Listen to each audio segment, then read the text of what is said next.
What's up, YouTube? Alright, now that I'm feeling better, we're gonna get this video started here. Before I stopped making my last couple videos, somebody posted a comment on one of them. I don't remember the person's name right now. Saying that they were going to get started into trucking here in August and wanted to know what to look out for, what were the steps in starting and all that. Well, I mean, it's been a while since I got my license and started driving, but back when I got my license, I started with CRST. It was an okay, training service. But pretty much what to expect, you'll go to your classroom setup. This is for people starting out, obviously if you don't have a license. I went to class, and I was in a 2-week class. The first week, you're studying, you're doing all your paperwork and all that to get your permit. Now,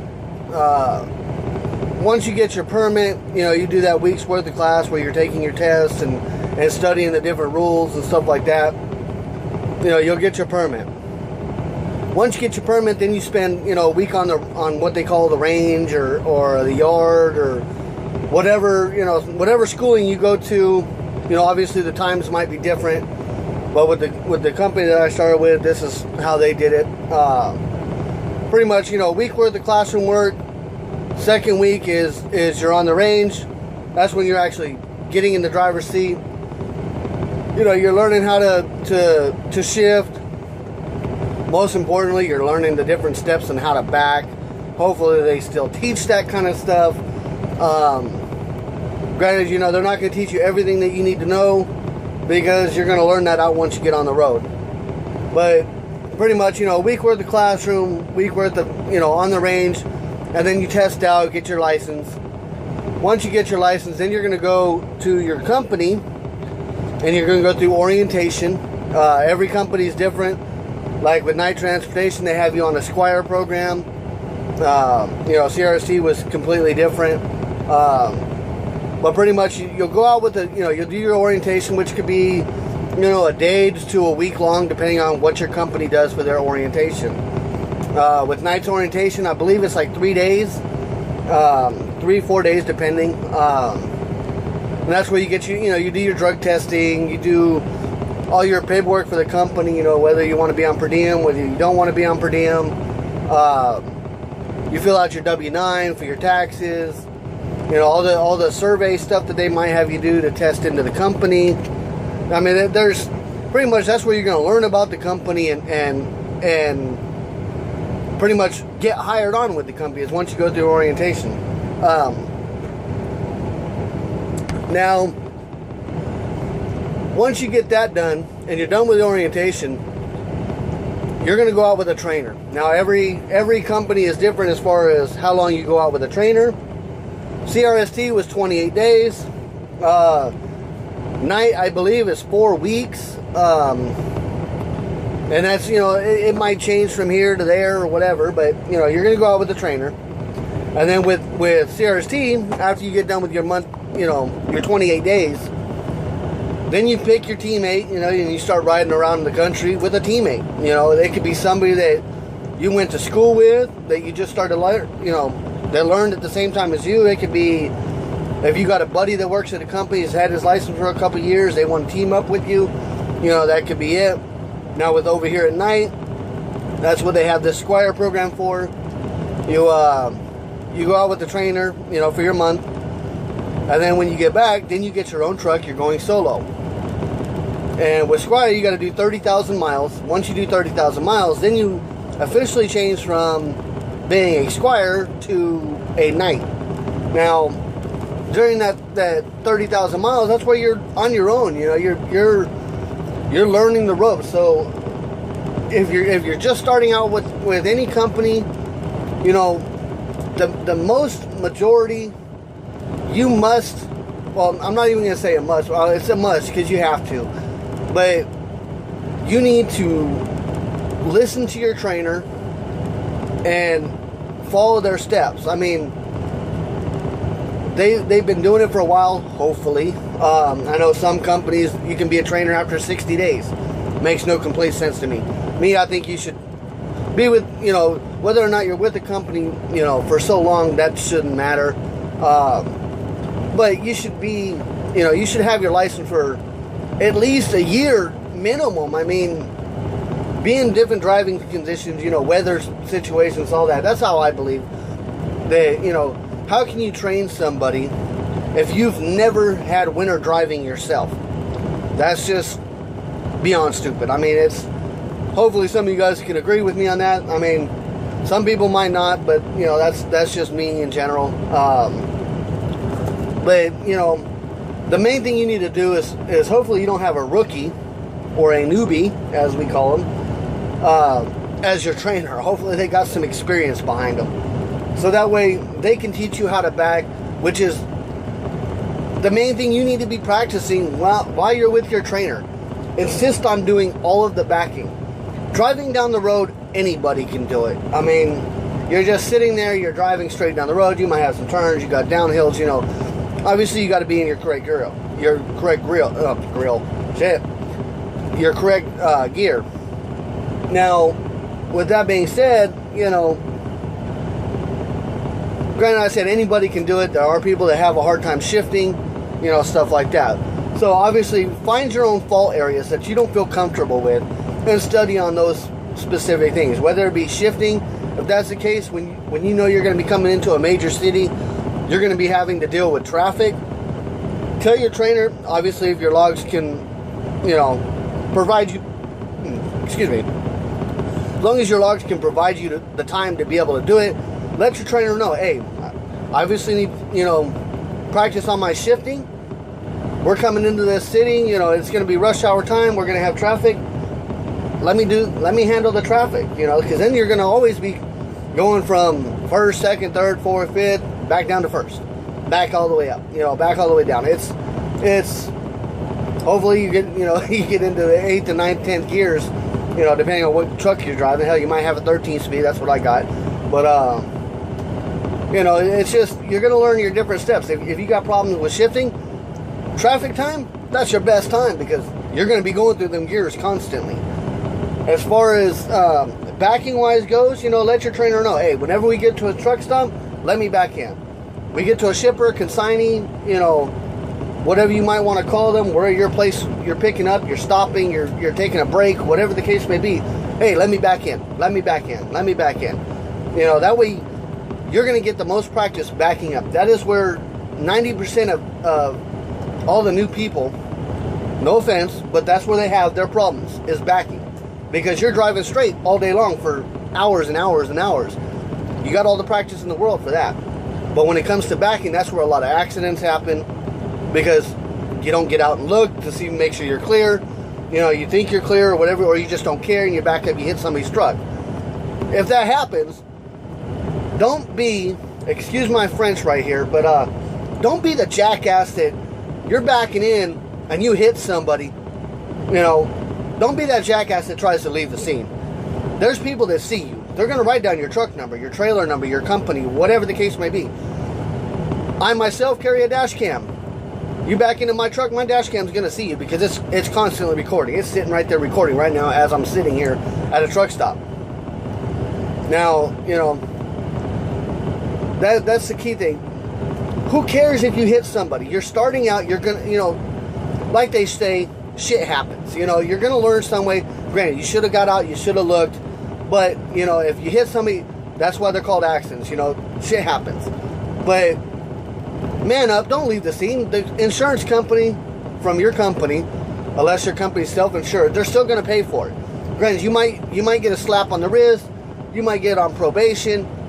Worst case scenario, you might get fired if it happens multiple times. Obviously, your first time of hitting something, companies shouldn't fire you unless you completely wipe out that other dude's truck. I mean, but if that's the case, then that means you were backing up way too fast. But, if you hit somebody's truck, man up, switch information, call your company, get the police involved so that way a police report's, filed. That way it covers you. That way it covers the other drivers, so that way they can't drive down the road later, mess up their front end or mess up the side of their truck more, and still try to blame it on the previous accident. Obviously take pictures and stuff like that, but that's a whole nother video in itself right there.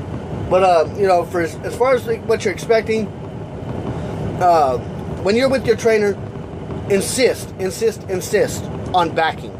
That is, when I used to train, that was the biggest thing that I would do. I would go to a yard, and you know, if you're coming into driving, even if you already started with your driving, you know, you're still with your trainer or whatever, or even if you are a trainer, you know, what I used to do is I would go to one of our yards and find the biggest spot available and park 2 trailers there. Even if I have to hook up to a trailer and move it, park 2 trailers right by each other, leave a spot in the middle, and have your student, or you being the student yourself, plan yourself to back into those 2, in between those 2 trailers, in as different many combinations as you can.